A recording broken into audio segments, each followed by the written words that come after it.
Dicen que en las montañas del sur de Colombia, cuando la niebla cae espesa y los ríos bajan rojos después de la lluvia, todavía se escucha el llanto de un hombre sin ojos. No es un mito cualquiera. No es una leyenda inventada para asustar niños. Es la historia de una mujer que convirtió el dolor en venganza. La historia de la Gaitana.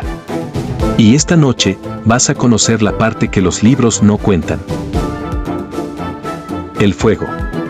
Mucho antes de que existiera Colombia como nación. Mucho antes de las iglesias, las carreteras y las ciudades. En las tierras que hoy conocemos como el Huila, vivían pueblos indígenas que no conocían la palabra miedo como nosotros la conocemos. Hasta que llegaron ellos. Los hombres de metal. Los hombres que olían a hierro y sangre. Entre esos hombres venía uno llamado Pedro de Añasco. Ambicioso. Violento. Cruel. Y frente a él se alzaba una mujer. No era una reina en trono de oro.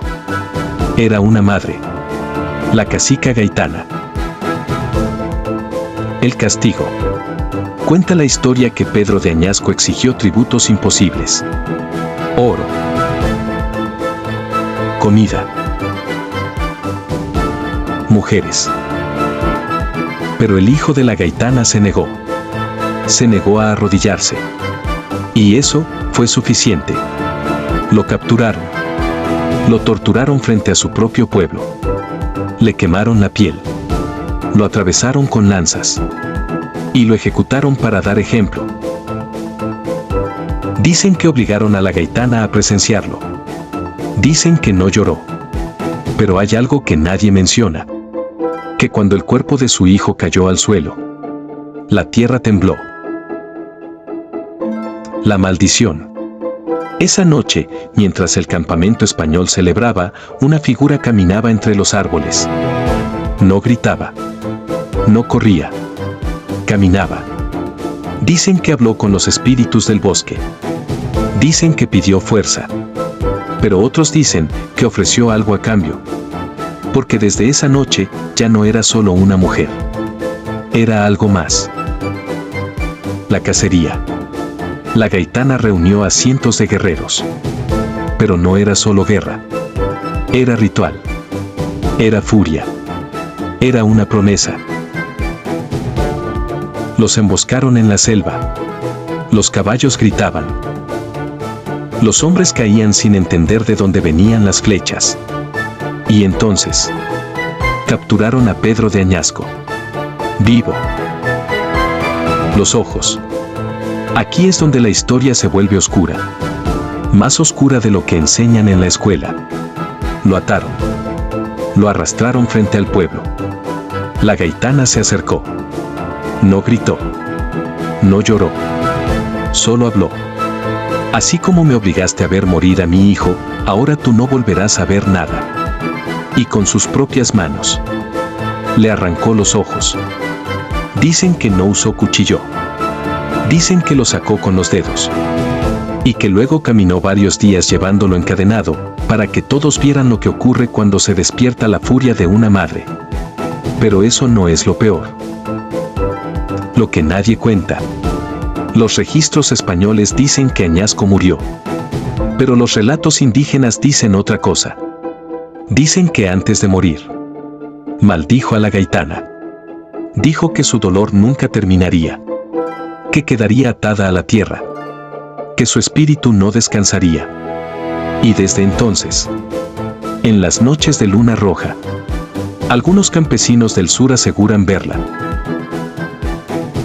Una mujer cubierta de ceniza, con el rostro pintado, con las manos manchadas de algo que nunca se seca.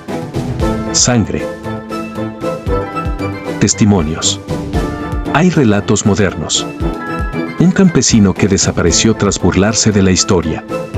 Un guía turístico que aseguró escuchar cadenas arrastrándose en la selva. Un hombre que juró haber visto a una mujer indígena parada en medio del río, sin moverse, mirándolo fijamente. Y cuando parpadeó, ella estaba más cerca. Sin hacer ruido. Sin dejar huellas. El río rojo. Algunos ancianos dicen que cuando el río baja turbio y oscuro, no es barro, es memoria, porque la tierra recuerda. Y la gaitana también.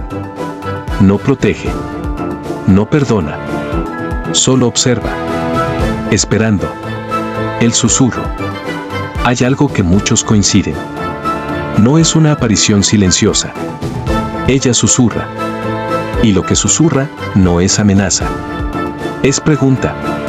¿Qué harías tú si mataran a tu hijo frente a ti? Y cuando alguien responde con rabia. Cuando alguien dice que haría lo mismo. Dicen que esa persona empieza a soñar con fuego. Con gritos. Con ojos arrancados. Y al despertar, siempre hay algo extraño. Tierra bajo las uñas. Héroe o espíritu de venganza. La historia oficial la presenta como símbolo de resistencia. Y lo fue. Una líder que desafió la conquista. Pero en las montañas, en los caminos donde la señal del celular desaparece, la historia cambia. Allí no es símbolo. Es presencia. No es recuerdo. Es advertencia.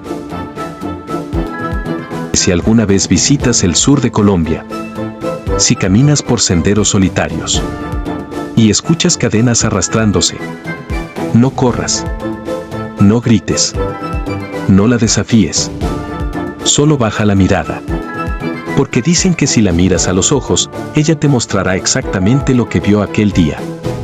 El fuego, la muerte y la furia que puede convertir a una madre en algo eterno. Esta no es solo una historia de conquista. Es una historia de dolor, de venganza y de una mujer que quizás nunca se fue. ¿Te atreverías a caminar solo por esas montañas?